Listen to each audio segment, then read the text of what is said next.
কোরআনের প্রতি মহাব্বত থাকতে হবে। ইহুদিরা নবীজিকে কেন ভালোবাসতেন না? অনেকে ভালোবাসতেন, অনেক ইহুদিরা ভালোবাসতেন, কিন্তু একটা দিক থেকে সামনে আগাতে দিত না।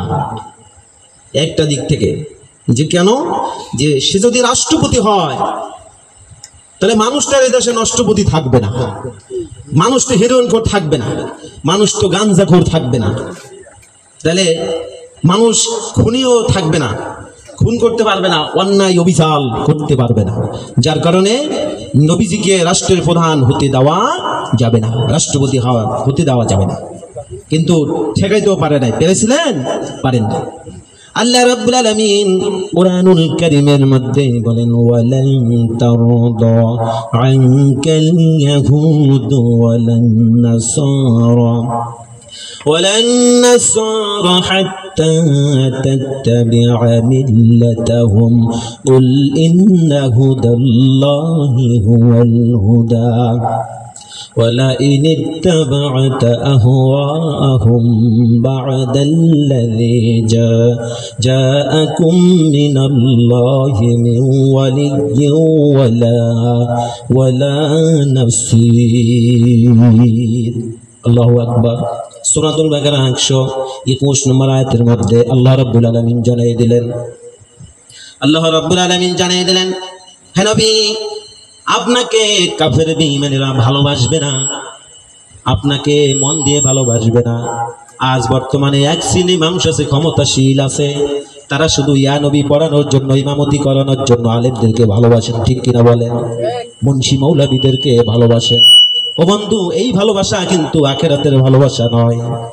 এই ভালোবাসা হইল তোমাকে হেল্প করলো, তোমার মসজিদটা চালাইলো, নামাজ পড়াইলো, তুমি মনে করলা এতে ইসলামের সব হক আদায় হয়ে গেছে। হয়েছে নাকি? এতে ইসলামের হক আদায় হয় না। আল্লাহ তাআলা বলেন, হে নবী, কাফের বেঈমানেরা যতই ওরা নাস্তিকের দলেরা আপনার বিরুদ্ধে যতই তারা করুক না কেন, আমি স্বয়ং ইয়া আইয়ুহান নাবিয়্যু হাসবুকাল্লাহ, হে নবী, আমি আপনার প্রতি আছি, আপনার প্রতি আমি রাজি আছি, আপনার ভয় নাই। সুবহানাল্লাহ। কাফের বেঈমানেরা যাই করুক না কেন তাতে আমার রাসূলের কিছু আসে যাবে না, আমার আল্লাহ তাআলা কিছু আসে যাবে না। সুবহানাল্লাহ, সুবহানাল্লাহ। বন্ধুগণ, মূল আলোচনার মধ্যে চলে যাব। মাতা পিতার সম্পর্কে কিছু কথা বলবো।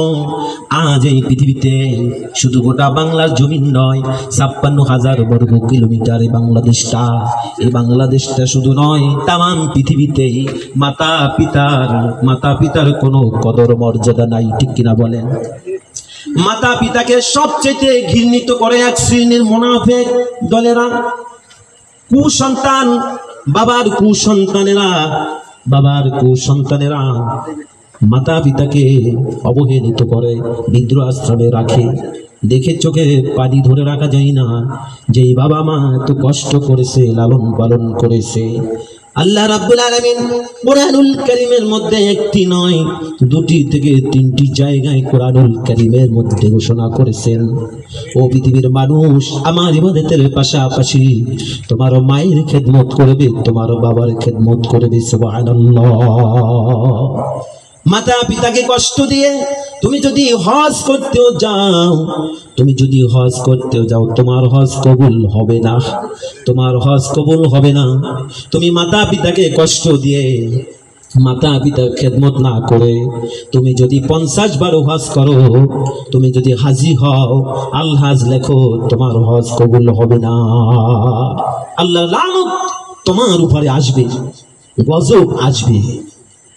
তুমি কোরবানি করবে, তোমার কোরবানি হবে না। তুমি কোরআন তিলাওয়াত করবে, হবে না। তুমি যত ইবাদত করবে, এক কথাই শেষ, তুমি যত ইবাদত করবে সব ইবাদত জিন্দেগির সব বরবাদ হয়ে যাবে। আমরা সকলেই মাতা পিতার পক্ষে আছি, ঠিক কিনা বলা? মাতা পিতার পক্ষে আছি না? মাতা পিতা উসিলায় এই দুনিয়ার দেখেছি, ঠিক কিনা বলে? মায়ের মতন বাবার মতন কষ্ট পৃথিবীর আর কোনো ব্যক্তি করেছে? আর কোনো ব্যক্তি করে নাই। আমার ভাইয়েরা, আমার বন্ধুগণ, বিশ্ব নবীজি বলেছেন, নবী রাহমাতাল লিল আলামিন বলেছেন, এ আমার উম্মতের নরনারীরা, তোমাদের যাদের মাতা পিতা নাই তোমরা হইল হতভাগ্য। আছে না? আছে না? এখানে যারা আছেন, আছে না? বাবার কথা মনে পড়ে না? মায়ের কথা মনে পড়ে না? পরে মা কত আদর করছে, মা কত খাওয়াইছে, লালন পালন করেছে। বুড়ো হয়ে গেছি আমরা অনেকে, এখানে বুড়ো বাবা আছে, তার অনেকের মা বেঁচে আছে। মা এখনো মনে করে, ও সন্তান তোমার কি হয়েছে? সন্তানের যদি জ্বর হয়, সন্তানের যদি 50 বছর বয়স হয়, মার কাছে কিন্তু শিশু সন্তান। ঠিক কিনা? আমার সাথে ভাইরা একটু কথা বলবেন জবান খুলে খুলে। আল্লাহর রহমত বর্ষিত হবে, রাত যত গভীর হবে আল্লাহর রহমত তত এখানে বর্ষিত হবে। আপনাদের কোমল কণ্ঠ, নরম ভদ্র আওয়াজ, যত কোরআনের আওয়াজ হবে আসবে তত আল্লাহর রহমত বর্ষিত হবে। সুবহানাল্লাহ।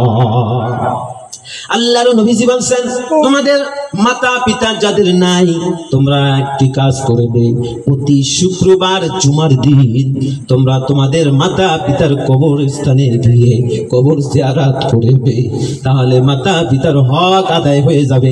জোরেই বলা যাবে কি সুবহানাল্লাহ।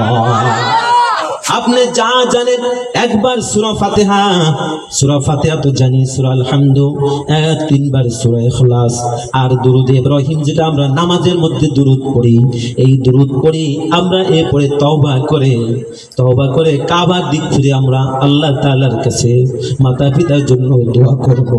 রব্বির হামহুমা কামা রব্বায়ানি সগীরা। সবাই পড়ি রব্বির হামহুমা কামা রব্বায়ানি সগীরা। নবী রাহমাতুল লিল আলামিন বলেন, এই দোয়া যখন সন্তানের কবরের পাশে দাঁড়িয়ে দাঁড়িয়ে করবে, আল্লাহ পাক বলবেন, ও ফেরেশতারা, ওই বান্দার মাতা পিতার কবরে আযাব আমি আল্লাহ বন্ধ করে দিলাম, আর আযাব দিস না। আমি আল্লাহ ওই বান্দার দোয়ায়, সন্তানের দোয়ায় আমি আল্লাহ তাআলা তার মাতা পিতাকে মাফ করে দিলাম। বন্ধুগণ আমার, আপনার নবী রাহমাতাল লিল আলামিন, তিনি ইয়াতিম নবী ছিলেন, ঠিক না? তিনি ইয়াতিম নবী ছিলেন। তার মা ছিল না, ছোটবেলায় মা মারা গেল, বাবা আরো আগে মারা গেছে। 6 মাস যখন নবীজির বয়স, তখন বাবা সিরিয়াতে ব্যবসা করতে গিয়ে চলে গেল, বিদায় নিয়ে গেল। আল্লাহু আকবার। নবী আবার দুঃখ মেরে, শিশু বাচ্চার মতন দুঃখ মেরে মেরে কেঁদেছেন, কষ্ট করেছেন। নবীজিকে মা হালিমাতুস সাদিয়া লালন পালন করেছে। নবীজিকে চাচি আম্মা বিনতে ফাতেমা বিনতে আসাদ লালন পালন করেছে। ফাতেমা বিনতে আসাদ নবীজির কাছে এসে বললেন, ইয়া রাসূলুল্লাহ, তুমি আমার ভাতিজা হও, আমি তোমার চাচি লাগি। তুমি যখন ছোট ছিলা তোমার মা বিদায় নিয়ে গেছে, তুমি মা মা বলে কাঁদছিলে, বাবা বাবা বলে কাঁদছিলে। তোমাকে সান্ত্বনা দেওয়ার মতো এই পৃথিবীতে তোমার আপন মা ছিল না, তোমার বাবা ছিল না। আমি ফাতেমা বিনতে আসাদ, আমি তোমাকে রাতের বেলায় ঘুমাই নাই, তোমাকে আমার বুকে জড়িয়ে ধরেছিলাম। সুবহানাল্লাহ। নবী আমার দুঃখ মেয়ে চোখের পানি ছেড়ে দিয়েছে। মা হারানো ব্যথা, বাবা হারানো ব্যথা, এর চাইতে পৃথিবীতে আর কিছু হতে পারে না, ঠিক কিনা বলো? ফাতেমা বিনতে আসাদ নবীজির চাচি আম্মা বলল, ভাতিজা তোমার কাছে একটু অনুরোধ জানাইলাম, আবেদন করলাম। সেটা হলো, আমি যখন মরে যাব, আমি যখন চিরতরে বিদায় নিয়ে যাব, সেই দিন তুমি আমাকে কবরের মধ্যে লাশ নামাবে। আর তুমি লাশ আমাকে নামাবার আগে তুমি কবরের ভিতরে নেমে একটা গড়াগড়ি দিবে। নবীজি বললেন, চাচি আম্মা এটা কেন বললেন, তাতে কি ফজিলত হবে? চাচি আম্মা ফাতেমা বিনতে আসাদ বললেন, আমি জানি ভাতিজা তুমি এমন মানুষ, তুমি রাহমাতাল লিল আলামিন, তোমার রহমতের ভান্ডার এই পৃথিবীতে রহমত অগণিত আছে। তোমার কারণে তোমার উসিলায় আল্লাহ পাক এত কিছু দিয়েছেন। তুমি যেখানে যাবে, তুমি যেখানে গড়াগড়ি দেবে, ওই জায়গাটা জাহান্নামের আগুন স্পর্শ করবে না। সুবহানাল্লাহ, আল্লাহু আকবার, আল্লাহু আকবার। বন্ধুগণ, এই জন্য খবরদার মাতা পিতাকে আমরা অবহেলিত করব না। আমার আপনার নবীজি মাতা পিতা পায় নাই, বড় হয়ে পায় নাই, পিতাকে তো দেখেই নাই। কত আফসোস করেছে নবীজিকে। হযরতে আমির হামজা, জিন্দা আমির হামজা বলা হয়েছে হাদিস শরীফে। এর কারণ আছে, কারণটা আমি বলবো অবশ্যই সুযোগ পেলে। জিন্দা আমির হামজা নবীজিকে লালন পালন করেছে, আবু তালেব তার চাচা লালন পালন করেছে। হযরতে আব্বাস রাদিয়াল্লাহু তাআলা আনহু নবীজির আপন চাচা, তিনিও লালন পালন করেছে। হযরতে আব্বাস, হযরতে আমির হামজা, এই দুইজন চাচা আল্লাহর নবীজির কালিমা পড়ে বায়াত হয়ে মুসলমান হয়েছিলেন। সুবহানাল্লাহ। আর তারাই জান্নাতের সার্টিফিকেট এই দুনিয়ায় পেয়ে তারা মৃত্যুবরণ করেছিলেন। হযরতে আমির হামজা রাদিয়াল্লাহু তাআলা আনহু ইসলাম কবুল করলেন কিভাবে? নবীজিকে আবু জেহেল এমন জোরে চর মারলো নবীজিকে, নবী রাহমাতাল লিল আলামিন, যার চেহারায় কোনোদিন মশা মাছি পড়ে নাই, যার চেহারায় কোনোদিন পোকামাকড় পড়ে নাই, আমার আপনার নবী রাহমাতাল লিল আলামিন ছিলেন লাল সুন্দরী। জোরে বলেন সুবহানাল্লাহ। হযরত ইউসুফ আলাইহিস সালাতু ওয়াস সালাম ছিলেন সাদা সুন্দরী। সুবহানাল্লাহ। আমাদের নবী রাহমাতাল লিল আলামিন তিনি বলেছেন, ইউসুফ নবী হইলেন আমার ভাই, নবীরা পরস্পর সকলেই হইলেন ভাই ভাই। আমির হামজা শুনতে পেলেন আবু জেহেল নবীজিকে চর মেরেছে। আমির হামজা, তুমি একটু দূরে সরো, তুমি অস্পরে করবে না, এই পাশে বসো, আমার কাছে বসে। হযরতে আমির হামজা তখন মুসলমান হন নাই, তিনি চলে আসলেন আবু জেহেলের কাছে, প্রশ্ন করলেন, তুই আমার ভাতিজাকে কেন মারলি, কেন চর মারলি? চোখে পানি আমির হামজার। সুবহানাল্লাহ বলে। তখন তো সে কাফের। আজকে মুসলমানের দয়া লাগে না, আজকে মুসলমানের মায়া লাগে না, এই নবীর বিরুদ্ধে কটাক্ষ করে। আর মুসলমান ঘরে বসে বসে পান সবাই আছে কি নাই বলো? বলে যার ধর্ম সে পালন করবে, যে অন্যায় করছে সেই ক্ষতিগ্রস্ত হবে, তাতে আমার কি? না না না, এই কথা বললে কিন্তু মুমিন হওয়া যাবে না। আল্লাহর বিরুদ্ধে যদি কেউ কথা বলে তার গর্দানকে কেটে দিতে হবে। আল্লাহর বিরুদ্ধে যারাই করবে তাদের সঙ্গে লড়াই করতে হবে, যুদ্ধ করতে হবে, জিহাদ করতে হবে। জোরে বলি সুবহানাল্লাহ। জিহাদের আয়াত আল্লাহ রাব্বুল আলামিন এই কোরআনুল কারীমের মধ্যে 500টি আয়াত নাযিল করেছেন। সুবহানাল্লাহ। আর বাধ্যতামূলক 500টি আয়াত এই কোরআনের মধ্যে আছে, বাধ্যতামূলক আমল করতেই হবে, করতেই হবে। যেমন আমি জামা কাপড় পরেছি, লুঙ্গি পরেছি, এটা ফরজ, ঠিক না? লুঙ্গি পরেছি 17 রেখেছি, এটা ফরজ। নামাজ পড়েছি, ঈশার নামাজ পড়েছি না আমরা, ঈশার নামাজ পড়েছি, এটা কি? এটা ফরজ। এরকমের ফরজের বেলায় 500টি আয়াত আল্লাহ রাব্বুল আলামিন এই কোরআনুল কারীমের মধ্যে নাজিল করেছেন। সুবহানাল্লাহ। আমার ভাইয়েরা, আমির হামজা এসে আবু জাহেলকে এমন জোরে চর মারলো যে আমার ভাতিজাকে কেন চর মারলি কেন? আমার ভাতিজা ছোট ছিল, বাবা ছিল না, মা ছিল না, এতিম। তুই আমার ভাতিজাকে মারছো না, যেন আমার কলিজার মধ্যে আঘাত দিয়েছো। নবীজিকে আমির হামজা বললেন, ভাতিজা তুমি কষ্ট পেও না, তোমাকে মেরেছে আমি আমির হামজা, ওই আবু জেহেলের বিচার করেছি।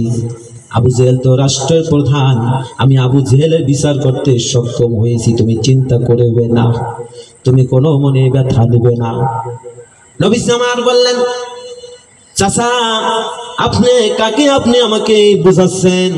এই কথা বললে তো আমি বুঝবো না, কারণ আপনি তো এখনো কালিমা পড়ে মুসলমান হন নাই, আপনি তো এখনো কাফের অবস্থায় আছেন।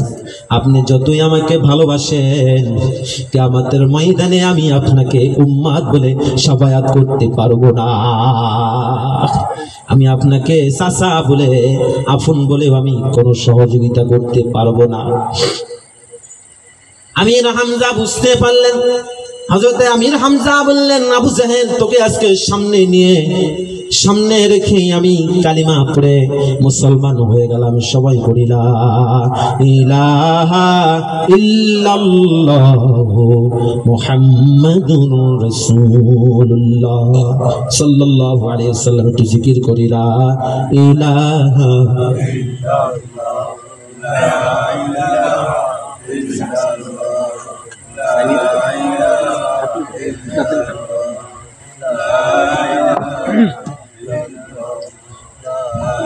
لا إله إلا الله محمد رسول الله সকলে পড়ি সাল্লাল্লাহু আলাইহি ওয়াসাল্লাম। আমার ভাইরা, হযরতে আমির হামজা মুসলমান হয়ে গেল। ফতে মক্কার দিনে আল্লাহর নবীজি যখন রাষ্ট্রের প্রধান ক্ষমতায় আসলো, রাষ্ট্রপতি হলো, তখন হুকুম করলো 5 জন নারী আর 5 জন পুরুষকে যেখানেই পাবে সেখানেই হত্যা করবে। তার কারণ হইল তারা হইল ইসলামের চূড়ান্ত দুশমন। নাউজুবিল্লাহ বলেন। তারা ইসলামের অনেক ক্ষতি করেছে। যারা ইসলামের ক্ষতি করেছে, যারা কোরআনের অবমাননা করেছে, যারা নবীকে গালি দিয়েছে, যারা নবীর বিরোধিতা করেছে, যারা আমার আল্লাহর বিরোধিতা করেছে, যারা আমার মুসলমানদেরকে হত্যা করেছে, তাদের এই পৃথিবীতে থাকার কোনো অধিকার নাই। কার ঘোষণা? আল্লাহ তাআলার ঘোষণা। তাদেরকে যেখানে পাবে ইউকাতিলুনা ফি সাবিলিল্লাহি ফায়াকুতালুনা ওয়া ইউকতালুন। তাদেরকে যেখানেই পাবে সেখানেই হত্যা করবে, সেখানেই কতল করবে। এটা আমার আল্লাহর কোরআনের ঘোষণা। কার ঘোষণা? আল্লাহ তাআলার কোরআনের ঘোষণা। মৌলবীরা কি খালি খালি লাফায়? আলেম নাকি খালি খালি জিহাদ করে, খালি খালি প্রতিবাদ করে? তারা কোরআন দিয়ে করে। এই পৃথিবীতে সবচেয়ে আলেমরা হলো ভালো, আলেমরা হলো সৎ, আলেমরা হলো নেককার, আলেমরা হলো আমাদেরকে পথ দেখাবেন। ঠিক না বলেন? এই পৃথিবীতে সবচেয়ে আলেমের অবদান বেশি। আলহামদুলিল্লাহ বলেন। হয়তো আমি আলেম খারাপ হতে পারি, সব আলেম তো খারাপ না। আমার বন্ধুগণ, আমির হামজা যে ঘটনা বলতেছিলাম, 5 জন নারী আর 5 জন পুরুষ কাফেরদেরকে হত্যা করার জন্য নবীজি ঘোষণা করলেন। সাহাবীরা নবীর আদেশ পেতে যত সময় দেরি, নবী বলতে দেরি, সাহাবীদের কাজ করতে দেরি নয়। আমরা তো ডাকি আসেন দিনের কথা বলি, আসেন কোরআনের তাফসীর মাহফিল, ডাইকাও পাই না। কিয়ামতের ময়দানে এমন একদিন আসবে, গরু যেরকম জবাই করে এই রকমের চিল্লা পাল্লা করবে, আল্লাহ আজকে কিয়ামতের ময়দান কায়েম হয়ে গেল। আল্লাহ বুঝতে পারি নাই, আমরা তো দিল মগজে নাই কোরআনের কথা শোনার জন্য আগ্রহী ছিলাম না। কোরআনের মাঝ ভেঙে দিয়েছি, কোরআনের কথা যেখানে হতো সেখানে জঙ্গি বলে সব শেষ করে দিয়েছি। ঠিক কিনা বলো? সেই দিন তারা আফসোস করবে, সেদিন আফসোস করলে আর কাজ হবে না। বন্ধুগণ, আল্লাহর নবীর কাছে ওয়াসি আসলো চলে। 5 জন নারী আর 5 জন পুরুষ, তার মধ্যে একজন ছিল ওয়াসিক। তিনি চলে আসলো গোপন ভাবে, বহুত কষ্ট করে আল্লাহর নবীজির কাছে আসলো। এসে বলে, ইয়া রাসূলুল্লাহ, আমাকে আপনি কালিমা পড়ায় মুসলমান বানাইয়া দেন। জোরে বলি সুবহানাল্লাহ। নবীজি ওয়াসিকে দেখে মন ঘাবড়ায় গেল, মনে কষ্ট পেল। তার চাচা হযরতে আমির হামজাকে ওই ওয়াসি হত্যা করেছে। নাউজুবিল্লাহ। নবীজি চোখের পানি পড়তেছে। সে তো রাহমাতাল লিল আলামিন, দয়ার নবী। আমি আপনি হলেই তো কান পাশে লাগাই দিতাম। ঠিক কিনা বলেন? এই আমার স্যান কই, আমার সোয়া কই, আমার চাকু কই, ধর ওরে ধর, আমার চাইনিজ কই, ধর ওরে ধর, আগে মেরে নেই। ঠিক না? আগে মেরে নেই। আল্লাহর নবীজি আমার আপনার আল্লাহর নবীজি ছিলেন। আল্লাহর নবীজির মতন মানুষ আর এই পৃথিবীতে কেউ ছিল না, কিয়ামত পর্যন্ত আর আসবে না। বন্ধুগণ, নবীজি বললেন, ওয়াসি তুমি কি চাও? ওয়াসি বললেন, ইয়া রাসূলুল্লাহ, আমি কালিমা পড়ে মুসলমান হব, এই জন্য আপনার কাছে আসছি, আপনি আমাকে মুসলমান বানিয়ে দেন। নবীজি বললেন, আমার চাচা আমির হামজাকে তুমি না হত্যা করেছিলে, শহীদ করেছিলে। বললেন হ্যাঁ ইয়া রাসূলুল্লাহ, আমার মাথার সেন্স ছিল না, জাহালাতের কারণে করেছি। ইয়া রাসূলুল্লাহ, আপনি আমাকে মাফ করে দেন। ইয়া রাসূলুল্লাহ, আমি মেরেছি, আসলে আমি ভুল করেছি, অনুতপ্ত হয়েছি এখন। নবীজি বললেন তুমি মুসলমান হলে পরে আমার সামনে বেশি আসবে না। আল্লাহু আকবার। এটা হিংসার কথা নয়, এটা মনের বড় কষ্টের কথা। কারণ আল্লাহর নবীজি বললেন ও আশিস, আমার পিতা ছিল না, আমার পিতার মতো আমার চাচা আমাকে লালন পালন করেছিল, আমার চাচা আমাকে খাওয়াই পড়ায় বড় বাড়াইছিল, আমার চাচার অনেক অবদান আমার উপরে আছে, যার কারণে আমি সহ্য করতে পারবো না তোমাকে দেখলে। তুমি আমার সামনে বেশি আসবে না, মাঝে মাঝে আসবে, তোমাকে দেখলে পরে আমার চাচার কথা মনে পড়ে যাবে। বন্ধুগণ, নবীজি বললেন ওয়াসি, তুমি আমার চাচাকে কেমনে মেরেছিলা আমাকে একটু বর্ণনা দাও, শোনার বড় ইচ্ছে। ওয়াসি বললেন ইয়া রাসূলুল্লাহ, খঞ্জর দিয়ে চিবিয়ে চিবিয়ে রক্ত চিবিয়ে চিবিয়ে খেয়েছিলাম। ইয়া রাসূলুল্লাহ, হিন্দারু দিয়ে রক্ত চিবিয়ে চিবিয়ে খেয়েছিলাম, বল্লম দিয়ে এপর ওপর ফেলে ফেলেছিলাম। ইয়া রাসূলুল্লাহ, নবীজি বললেন, নবীজি আরো চোখের পানি দরদর হয়ে ছেড়ে ফেলে দিয়েছে। নবীজি চোখের পানি আরো ছেড়ে দিয়েছে, কারণ চাচার জন্য মায়া বাবার মতনই, ঠিক কিনা বলেন? আজও আমার বড় ভাই জয়নাল ভাই এখানে যারা চাচারা আছেন, তার চাচাদের জন্য অনেক প্রশংসা করেন, অনেক কথা বলেন আমাকে। প্রায় সময় আমার সঙ্গে মোবাইলে কথা হয়, অনেক পিতার মতন বলে তাকে সে করে, শ্রদ্ধা করে, সম্মান করে। চাচা যে কি জিনিস, দিন আপনার মধ্যে না থাকলে আপনি কোনোদিন চাচার মর্যাদা, বড় ভাইয়ের মর্যাদা, বাবার মর্যাদা বুঝবেন না, ঠিক কিনা বলো? আমির হামজাকে এইভাবে কষ্ট দিয়ে মেরেছে। ওয়াসি কালিমা পড়ে মুসলমান হয়ে গেল। ওই দিন শপথ নিয়েছে, পৃথিবীর নিকৃষ্ট কাফের, আমি তাকে এই বল্লম দিয়ে হত্যা করে দুনিয়ার থেকে বিদায় করে দিব। সুবহানাল্লাহ। ঠিক তাই করেছেন ওয়াসি। সুবহানাল্লাহ। আমির হামজা মৃত্যু হয়ে গেল। মৃত্যু যখন হয়ে গেল, মৃত্যুর সময় কি ঘটনা? আল্লাহর নবীজি জানাজা পড়াইছেন। সুবহানাল্লাহ বলেন। আল্লাহর নবীজি যেই সাহাবীর জানাজা পড়াইছেন, ওই সাহাবী জান্নাতি। সুবহানাল্লাহ। আল্লাহর নবীজি যে রাষ্ট্রে ছিলেন, ওই রাষ্ট্রে আল্লাহর রহমত বর্ষিত হয়ে বেশি। সুবহানাল্লাহ। মক্কা মদিনায় বদর যুদ্ধ, উহুদ ময়দান, খন্দক যুদ্ধ, তাবুক যুদ্ধ, এইভাবে তাইফের ময়দান, বদরের ময়দান, মক্কা মদিনায়, কাবায়, এরকমের 38টি স্তর আছে মক্কায়। জোরে বলি সুবহানাল্লাহ। আল্লাহর নবীজির বংশধর 38টি আছে। সুবহানাল্লাহ বলেন। আর এই আরব রাষ্ট্র পৃথিবীতে আছে 38টি। জোরে বলেন সুবহানাল্লাহ। সব আল্লাহ রাব্বুল আলামিন পয়েন্টে পয়েন্টে সুন্দর করে সাজাইয়ে দিয়েছেন। সুবহানাল্লাহ। আমির হামজা জানাজার সময় সাহাবীরা কাফন পরাচ্ছিলেন। আমরা যদি ওই সময় থাকতাম কত খুশি হইতাম। সুবহানাল্লাহ। নবীজি জানাজা পড়াইছেন কত সাহাবীদেরকে, জান্নাতুল বাগির মধ্যে 10,000 সাহাবীদের এখানে ঘুমায় আছেন। সুবহানাল্লাহ। আমরা যদি ওই সময় থাকতাম, অথবা আমার নবী যদি এখন থাকতো, আমরা কত খুশি হইতাম, আমাদের মনে কত শক্তি থাকতো, ঠিক কিনা বলো? ওই নবীজি নাই দুনিয়ায়।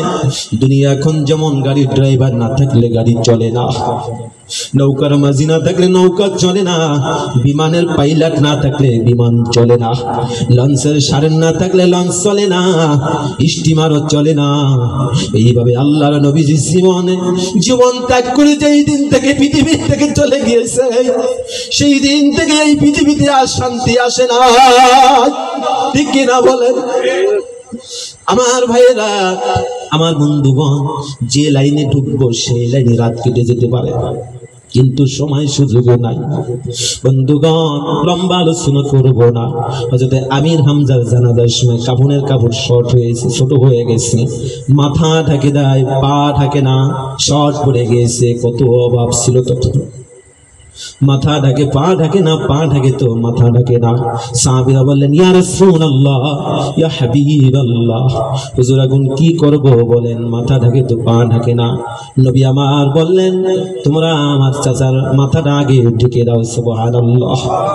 আর উহুদ থেকে ঘাস কেটে এনে বিছিয়ে দাও, আমার চাচার পা দুইটা ঢেকে দাও, সুবহানাল্লাহ। এইভাবে জানাজা দিয়ে দাফন করলো, উহুদের পাশে ময়দানে দাফন করা হলো। 50 থেকে 60 বছর পর, 50 থেকে 60 বছর পর নালা কাটতেছিল সাহাবীরা, খাল খনন করতেছিল। খনন করতে করতে এক পর্যায়ে এক সাহাবী এমন ভাবে কোদাল দিয়ে কোপ মারল, সেই কোদালের কোপেই আমির হামজার পায়ে লেগে গেল। আমির হামজার পায়ে লেগে গেল, তাজা রক্ত জমিনে ঝরতেছেন, সুবহানাল্লাহ। যেমন লাশ তেমনই রয়ে গেছে। আমার ভাইরা, সাহাবীদের লাশ পচে না, নবীদের লাশ পচে না, নবীরা জিন্দা নবী, সুবহানাল্লাহ। ইমানদার কখনো মরে না, ইমানদাররা কখনো মরে না, তাদের লাশ কবরেও পচে না, সুবহানাল্লাহ। কোরআনের হাফেজ যারা, সঠিক যারা ঈমান নিয়ে মৃত্যুবরণ করেছে, তাদের লাশও পচে না, সুবহানাল্লাহ। বন্ধুগণ, কি বলবো দুঃখের কথা, আমরা তো ইমানদার হইতে পারি নাই। মনে বড় ব্যথা, মনে বড় দুঃখ।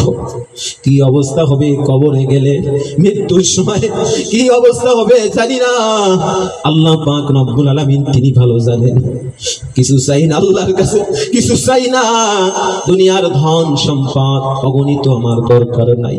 যেই ধন সম্পদে আমাকে ইসলাম থেকে দূরে সরে রাখবে, আমাকে শেষ করে দিবে, এমন ধন সম্পদ, এমন আরাম আমরা চাই না, ঠিক কিনা বলে?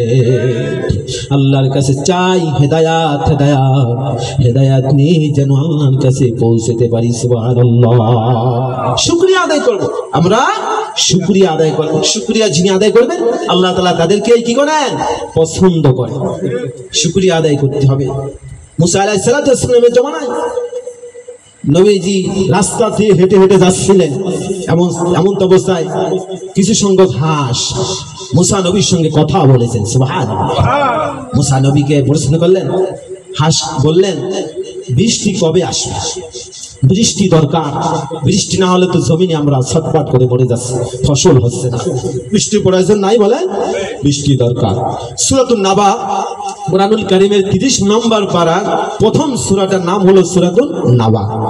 সূরা নাবা হলেন 40টি আয়াত। তো এই সূরা নাবার মধ্যে আল্লাহ তাআলা ফসল আদির কথা, বাণিজ্যের কথা বলেছেন, সুবহানাল্লাহ।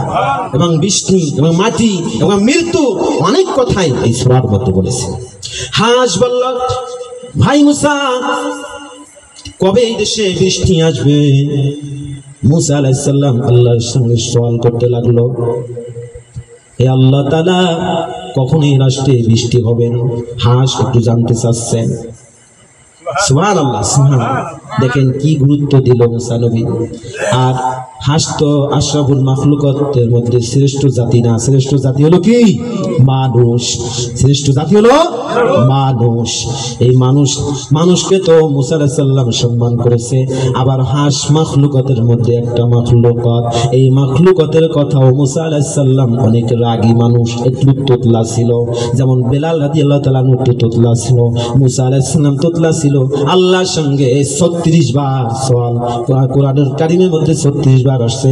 আল্লাহ তাআলা মুসা আলাইহিস সালামের সঙ্গে 36 বার সওয়াল করেছেন, সুবহানাল্লাহ। আল্লাহকে প্রশ্ন করলেন, আল্লাহ কবে বৃষ্টি আসবে এই জমিনে?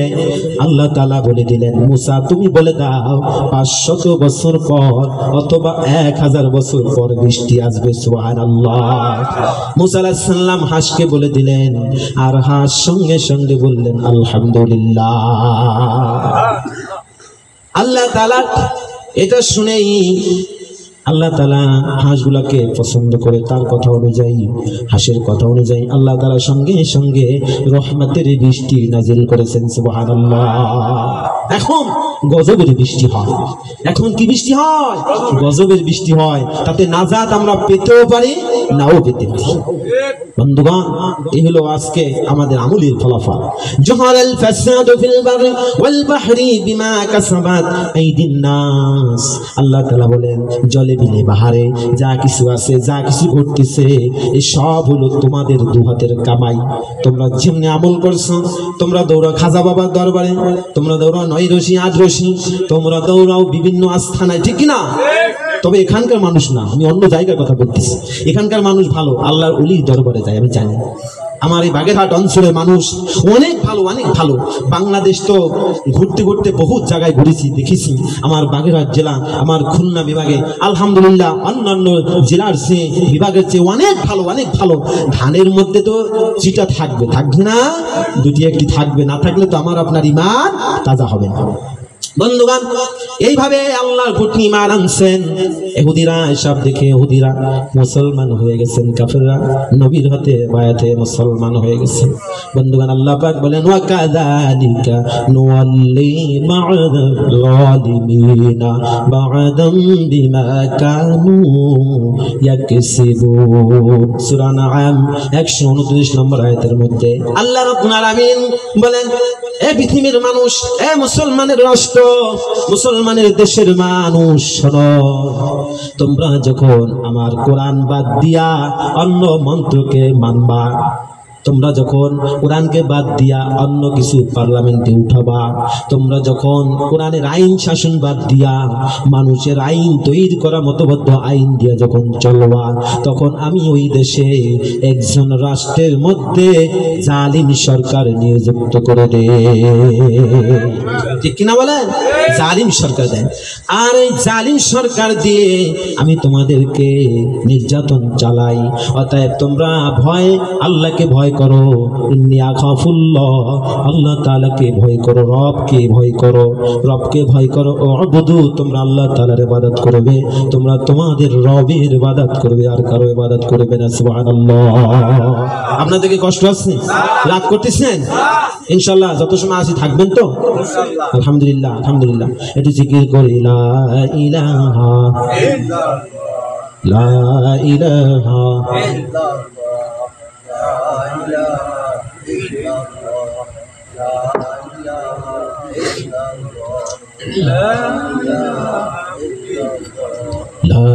ইলাহা ইল্লাল্লাহ, নবীজি রাষ্ট্রের ক্ষমতায় যখন আসলো, তার কাজ কি ছিল? জনগণের সেবা করা, কোনো মানুষ কষ্ট না পায়। আমার দেশের রাষ্ট্রের প্রধানমন্ত্রী জীবনে তো জনগণের খবর নেয় না।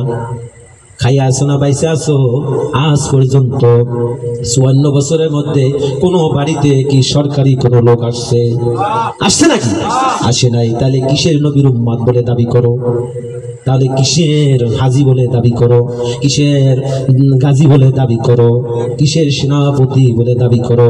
আল্লাহর সেনাপতি না হতে পারলে তুমি কখনো নবীর উম্মত হতে পারবে না, কখনো তুমি ক্ষমা পাবে না। 17 শ্রেণীর মানুষ জান্নাতে যেতে পারবে না। 17 শ্রেণীর মধ্যে হলো এক শ্রেণী হলো যিনি রাষ্ট্রের শাসক, যিনি রাষ্ট্রের প্রধান, যিনি জনগণের হক আদায় করে নাই, যিনি জনগণের সেবা করে নাই, যিনি জনগণের সুবিধা দেখে নাই, জনগণের কল্যাণ চায় নাই, এই ব্যক্তি শাসক, এই ব্যক্তি হলো জান্নাত, আল্লাহর জান্নাত লাভ করতে পারবে না। সে কোথায় যাবে? জাহান্নামে যাবে। 17 শ্রেণীর মানুষের মধ্যে এই এক শ্রেণী, এই একটা বললাম। বাকি 16টা বলতে পারবো কিনা বন্যার বছরের আগে জানি না, আল্লাহ পাক ভালো জানেন। ভাইজান, একটা পয়েন্ট তো অনেক লম্বা, বলার তো আসলে সুযোগ নেই, হয় না। আমার ভাইয়েরা, নবীজি উটের পিঠে চড়ে মরুভূমি চড়াচ্ছে, দেখতেছেন আমার কোন জনগণ, আমার কোন উম্মাদ, সে ইহুদি হোক, সে নাসারা হোক, সে মুশরিক হোক, সে মুসলমান হোক, সে তো মানুষ। এই জন্য তার খোঁজ খবর নেওয়া দরকার। সুবহানাল্লাহ বলেন। যেমন আল্লামা দিলওয়ার হোসেন সাইদি মারা যাওয়ার পরে শহীদ হওয়ার পরে অনেক হিন্দুরা পর্যন্ত পিরোজপুরের মাহফিলে গিয়েছিলাম, অনেক হিন্দুরা পর্যন্ত কাঁদে তার জন্য।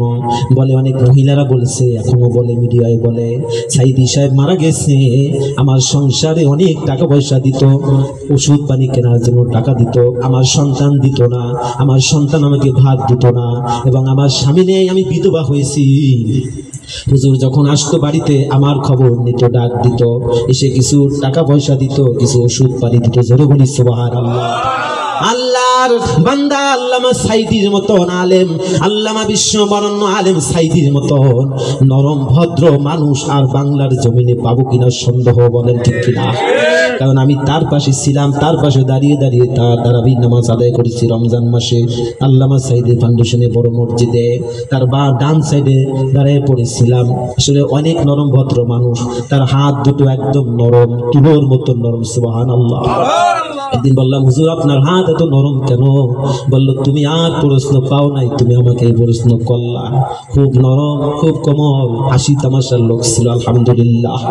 হুজুর বললেন, আমার তো সবসময় পড়াশোনা নিয়েই থাকি, কাজ কাম তো তেমন জীবনে করি নাই, এই জন্য আমার হাত দুটো নরম। জোরে বলি সুবহানাল্লাহ। আজও পর্যন্ত তার জন্য কাঁদি। যতদিন বেঁচে থাকবো ততদিন ভালো মনের মানুষ নিয়ে সুস্থ আমরা থাকতে পারবো না। তাকে প্রশ্ন করা হয়েছিল, হুজুর আপনি যে স্টেজে এত বড় অহংকার দেন, সেই রকম তো আপনার কাছে গেলে মনে হয় না। হুজুর বললেন, মাথা নিচে করে নরম হয়ে বললেন, শোনো, ওটা আমার ব্যক্তিগত অহংকার নয়। আল্লাহু আকবার। ওটা আমার ব্যক্তিগত অহংকার নয়, ওটা আমার ইমানের জজবার অহংকার। সুবহানাল্লাহ। আমি তখন কি বলেছি আমি সাইদি এখন আর বলতে পারবো না, মনে নাই। সুবহানাল্লাহ। আল্লাহ পাক তার কবরটাকে জান্নাতের বাগান বানায়া দেখ বলে আমি বহুত আলেমের সাথে চলেছি, হিংসায় পেট ভরে গেছে, এমন আলেম পেয়েছি, পাশে দাঁড়াবার মতন জায়গা দেয় নাই, এমন আলেম পেয়েছি। নাম বলবো না, তাহলে গীবাত হবে, গুনাহ হবে। বহুত আলেম নিয়ে 36 বছর খেলা করতেছি। আল্লামা সাইদি সাহেবের মতন মানুষ আর আমার এই পুটিখালি হাবেশা হুজুরের মতন মানুষ বাংলার জমিনে আমি পাই নাই। আল্লাহু আকবার, আল্লাহু আকবার। আল্লাহ যেন তার কবরগুলোকে জান্নাতের বাগান বানাইয়া দেন বলে আমি। পুটিখালি হাবেশা হুজুর 3 ভাই আলেম আল্লাহর ওলি ছিলেন, 3 ভাই মাদ্রাসার ময়দানে ঘুমায়ে আছে। হাবেশা হুজুর যখন মরে যান, ইন্তেকাল করেন, তখন আমি আরব দেশে কুয়েতে থাকি। আমি যেই দিন শুনেছি 3 দিন পর্যন্ত আমার খানা পিনা বন্ধ হয়ে গেছে। 3 জন আল্লাহর ওলি, 3 ভাই আল্লাহর ওলি মাদ্রাসার ময়দানে ঘুমাইয়া আছে। আর একজন আছে দরবেশ, ওই হুজুরের হাবেশা হুজুরের মেজো জামাতা ঘুমাই আছে দরবেশ শওকাত। তিনিও ভালো মানুষ ছিলেন, তাকে কখনো চরমনাই ভালোভাবে নেওয়া যায় নাই। জিকির করতে করতে টলারে আগে দেখতাম 20-25 বছর আগে টলারে যেতে, এখান থেকে ঠিক কিনা চরমনাই যেতে টলারে, ওই টলারে তাকে এমন অবস্থা হতো হাত পা বেঁধে নেওয়া লাগতো। জিকির করতে করতে আল্লাহর বান্দা নদীতে ঝাঁপ দিয়ে পড়তো। বেঁধে রাখা হয়েছে টলারের মধ্যে, তাকে বেঁধে রাখা হয়েছে। তারপরে জিকির করতে করতে আল্লাহর বান্দা বেহুশ হয়ে যেত। আল্লাহু আকবার, আল্লাহু আকবার। আমার বন্ধুগণ, যখনই ইমানি হালত আসে, ইমানের জজবা আসে, তখন তার দুনিয়ায় কিছু খেয়াল থাকে না, ঠিক কিনা বলো? আমার ভাইয়ের আল্লামা সাইদি যখন দুনিয়ার থেকে বিদায় নিয়ে গেল, গায়েবী জানাজা সারা পৃথিবীতে হয়েছে। সুবহানাল্লাহ। এমনকি কাবা শরীফের ইমাম সাহেব গায়েবানা জানাজা পড়েছিলেন আল্লামা সাইদির জন্য। সুবহানাল্লাহ। আল্লামা সাইদি যেদিন দুনিয়া ছেড়ে চলে যায়, একটা জান্নাতি হাসি সকালবেলা দিয়েছিল, একটা জান্নাতি হাসি সকালবেলা দিয়ে বিকালবেলা চলে গেল। জান্নাতি ঘুরে বেড়াচ্ছে, হযরত জাফর রাদিয়াল্লাহু তাআলা আনহুর মতো। সুবহানাল্লাহ। তিনি যখন দুনিয়া থেকে বিদায় নিয়ে যাচ্ছেন, আল্লামা সাইদি যখন যান তখন এই বাংলার জমিনে 20 সেকেন্ড থেকে 40 সেকেন্ড পর্যন্ত ভূমিকম্পন হয়েছিল। সুবহানাল্লাহ। আল্লাহর ওলিরা যখন চলে যায় ঠিক এইভাবে হয়। চরমনায় বিশ্বাস ফজলুল করিম রহমাতুল্লাহ আলাইহি যেদিন চলে যান সেই দিনও বাংলার জমিনে ভূমিকম্পনের মতন আওয়াজ হয়েছিলেন। সুবহানাল্লাহ। আল্লাহ পাক তাদের কবরগুলোকে জান্নাতের বাগান বানাইয়া দেন বলি আমিন। ভাইয়েরা বাবাজিরা, নবী মুহাম্মদ রাসূলুল্লাহ সাল্লাল্লাহু আলাইহি সাল্লাম যদি রাষ্ট্রের ক্ষমতায় আসতো, দেখতেছেন উঠিয়ে পিঠে চড়ে চড়ে দেখতেছেন এক বুড়ি মহিলা ইহুদি 2-3টা গাট্টি বস্তা নিয়ে যাচ্ছেন। যেতে পারে না, কষ্ট হয়, গায়ে নেয়, মাথায় উঠায়, ঘাড়ে নেয়, হাতে উঠায়, 3টা বস্তা নিতে পারে না। বন্ধুগণ কি করবে? আল্লাহর নবীজি উট থেকে নেমে চলে আসলো ইহুদি মহিলার কাছে, এসে বলে, বুড়িমা কি খবর, তুমি কোথায় যাও? মহিলা বলল, তুমি কি জানো না এই দেশে আব্দুল্লাহর বেটা, নবীজির নাম নেই, বলেন মুহাম্মদ রাসূলুল্লাহ, সবাই বলেন সাল্লাল্লাহু আলাইহি ওয়াসাল্লাম, তিনি আসছেন এই রাষ্ট্রে। ইহুদি যারাই আছে, কাফের যারা আছে, সকলকেই মেরে ফেলবে, সব শেষ করে দেবে কাফের যা আছে। কিন্তু বুড়ি মহিলা জানে না তিনি এই কে। সুবহানাল্লাহ। নবীজি বললেন, বুড়িমা আমি তোমাকে আগায় দিই। মহিলা বললেন, আমি গন্তব্যস্থলে নিরাপত্তায় যাব, যাতে আমাকে খুঁজে না পায়। যেখানে রাত পোষায় সেখানে বাঘের ভয়, যেখানে বাঘের ভয় সেখানে রাত পোষায়। নবী আমার বললেন, আমি একটু আগাইয়ে দিই তোমারে। নবীজি আগাইয়ে দিলেন। কিছু দূর যাওয়ার পথেই পরেই ওই বুড়ি মহিলা বললেন, এখানে আমার থাকার গন্তব্য স্থান, আমাকে দাও, দিয়ে তুমি চলে যাও। নবীজি ওখানে রাখলো। রাখার পরে বুড়ি মহিলা কিছু দেরহাম উঠে দিল, টাকা দিল হাতে, বললো, নাও, এটা তোমার পারিশ্রমিকের জন্য দিলাম। বন্ধুগণ, নবীজি বললেন, না, এটা আমি নেব না, এটা আমার নেওয়ার কোনো অভ্যাস নেই, আমি আনি তোমাকে এনে দিয়েছি, এটা আমার দায়িত্ব ছিল। বুড়ি মহিলা আশ্চর্য হয়ে গেল, এই মক্কা মদিনায় খালি খালি কোনো মানুষের কি মানুষ উপকার করতে পারে নাকি? এটা তো হয় না। তুমি কে, কি ব্যাপার, তোমার একটু পরিচয় দাও।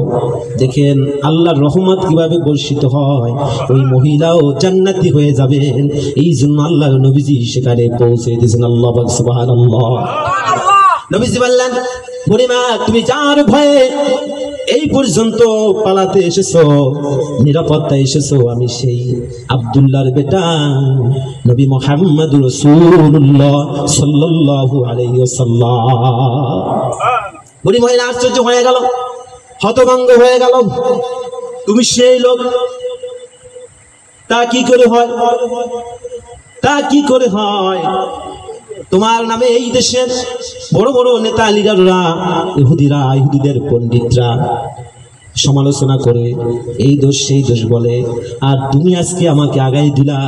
আসলে তুমি তো একজন ভালো মানুষ, ও নবী মুহাম্মদ, তুমি আমাকে কালিমা পড়াইয়া মুসলমান বানাইয়া দাও। লা ইলাহা ইল্লাল্লাহু মুহাম্মাদুর রাসূলুল্লাহ, লা ইলাহা ইল্লাল্লাহ, জোরে জোরে জিকির করি, লা ইলাহা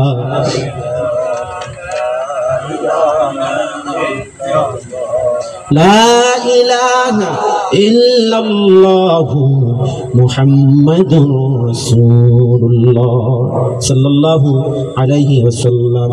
রাত বেশি হয়ে গেছে, আর বেশি সময় দিব না, 1 ঘন্টা 2 মিনিট চলে, আর চলবে একটু, আর সামান্য একটু চলবে।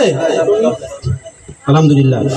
আমার ভাইরা, বন্ধুগণ, যেই কথা বলতেছিলাম, বলতে বলতে বহুত কথা এসে যায়, বহুত আলোচনা এসে যায়, কিন্তু সময়ের অভাব, এই জন্য দুঃখ লাগে, বলতে পারি না।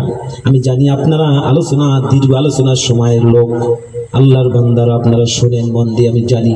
কারণ এখানে আজকে না 2012 সাল থেকে 25 সাল আজকে আসলাম, আল্লাহ পাক এনেছে। জীবনে কত মানুষের জানাজা পড়াইছি, 1999 সাল থেকে ইমামতির দায়িত্ব পালন করতেছি। কত মানুষকে নিয়ে কবরস্থানে গেলাম, কত মানুষকে জানাজা দিলাম। এই যে রমজান মাস চলে গেল, রমজান মাসে প্রায় 18 থেকে 20 জনের জানাজা পড়াইছি। আমিও তো একদিন লাশ হয়ে যাব, আমার জানাজা হতে হবে না জানি কোথায় শত্রু বাহিনীরা, ইসলামের চূড়ান্ত দুশমনেরা মেরে কোথায় জানি ফেলে দেয়। আল্লাহর নবীজি বলছেন 7 শ্রেণীর লোক মারা গেলে তাদেরকে শহীদি হুকমি বলা হয়। আগুনে পুড়ে যদি ইমানদার ব্যক্তি আগুনে পুড়ে যদি মারা যায় তাকে শহীদি হুকমি বলা হয়। যিনি ডায়রিয়া রোগে আক্রান্ত হয়ে মারা যায় তাকে শহীদি হুকমি বলা হয়। সুবহানাল্লাহ। জ্বর হয়ে অসুস্থ হয়ে বাড়িতে যদি মারা যায় তাকে শহীদি হুকমি বলা হয়। কারেন্ট অ্যাক্সিডেন্ট করে মারা গেলে তাকে শহীদি হুকমি বলা হয়। যিনি গর্ভধারিণী মা বাচ্চা ডেলিভারির সময়